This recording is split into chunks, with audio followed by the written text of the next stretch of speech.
Perkenalkan, nama saya Ernawati Sinaga. Saya mahasiswa di Politeknik Negeri Medan, jurusan Administrasi Niaga, program studi Administrasi Bisnis.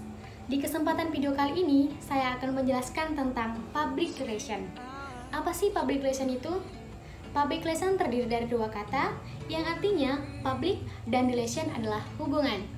Public dalam kajian public relation sama dengan istilah stakeholder, yang artinya kelompok atau individu yang memiliki kepentingan dengan organisasi atau perusahaan dan keberadaannya bisa mempengaruhi keberhasilan perusahaan.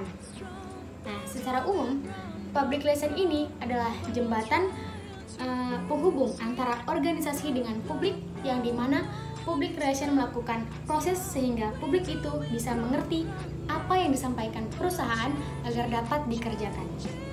Nah, yang kedua, saya akan jelaskan bagaimana sih sejarah singkat public relation di dunia dan di Indonesia. Nah, di dunia, awalnya komunikasi dilakukan secara lisan. Namun kemudian, sesuai dengan perkembangan zaman, muncul komunikasi tulisan melalui simbol angka dan huruf. Artinya, teknik public relation memang telah diaplikasikan selama berabad-abad dan terus berkembang hingga saat ini.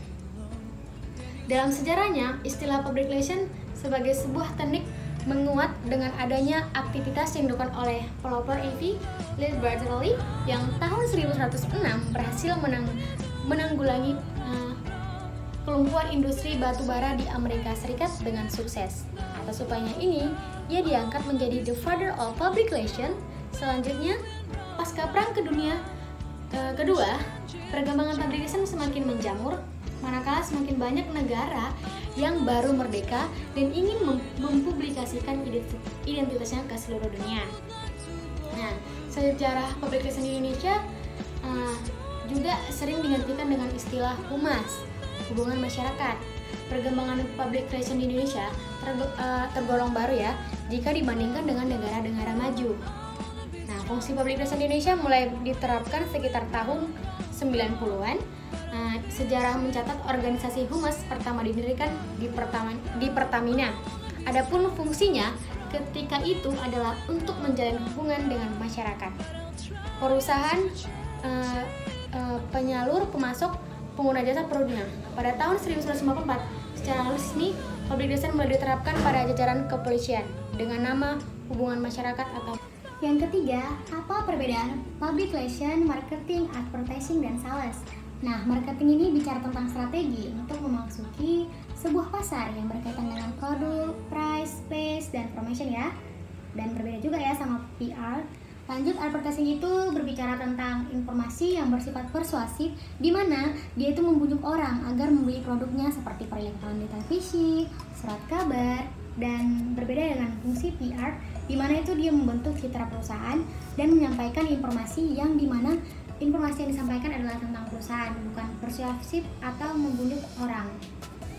Nah, sales gunanya untuk mengurus bagian teknis penjualan, di mana dia membuat penawaran kepada customer tentang produk perusahaan. Jadi jelas kalau marketing, advertising, dan sales berbeda dengan PR.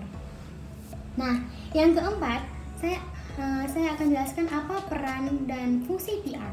Nah, peran yang pertama adalah menjadi penasihat ahli bagi manajemen, yang fungsinya seorang public relation harus bisa melihat masalah yang terjadi baik dalam organisasi maupun di luar organisasi. Maka PR ini dapat menentukan apa yang harus dilakukan untuk mengatasinya dan kemudian mengevaluasi apakah program berhasil atau tidak. Nah, kedua, peran yang kedua itu sebagai fasilitator komunikasi, yang fungsinya sebagai pihak penengah antara organisasi dengan publiknya ketika terjadi satu permasalahan dengan menjadi juru bicara. Ketiga, peran yang ketiga itu sebagai fasilitator pemecah masalah. Nah, fungsinya seorang PR ini bisa bekerja sama dengan divisi-divisi lain untuk memecahkan permasalahan terkait dengan urusan perusahaan. Nah, yang keempat, peran yang terakhir adalah sebagai teknis komunikasi. Nah, fungsinya PR di sini memiliki keahlian komunikasi dan jurnalistik, misalnya menulis berita, karangan-karangan, pidato, dan lain sebagainya. Nah, yang kelima, apa yang harus kita miliki untuk dapat menjadi seorang public relation? Yang pertama, kita harus mampu menghadapi semua orang yang memiliki aneka ragam karakter dengan baik. Ini berarti Anda harus mampu dan mau berusaha memahami serta terkadang berusaha untuk bersikap setoleran mungkin kepada setiap orang. Dan kedua, mampu berkomunikasi dengan baik. Artinya, Anda harus mampu menjelaskan segala sesuatu dengan jelas, baik itu secara lisan maupun tertulis, atau bahkan secara visual. Dan yang ketiga, harus pandai mengorganisir dan merencanakan segala sesuatu. Keempat, punya imajinasi, artinya daya kreatif Anda harus cukup baik. Anda harus serba tahu. Yang kelima adalah Anda yang serba tahu, artinya kita harus memiliki akses informasi yang seluas-luasnya. Dalam hal ini, mau tidak mau, Anda harus memang dituntut menjadi seorang yang serba tahu atau jadi dewa gitu lah ya. Oke, terima kasih telah menonton video saya. Semoga video ini bermanfaat ya. Atas perhatiannya saya ucapkan terima kasih.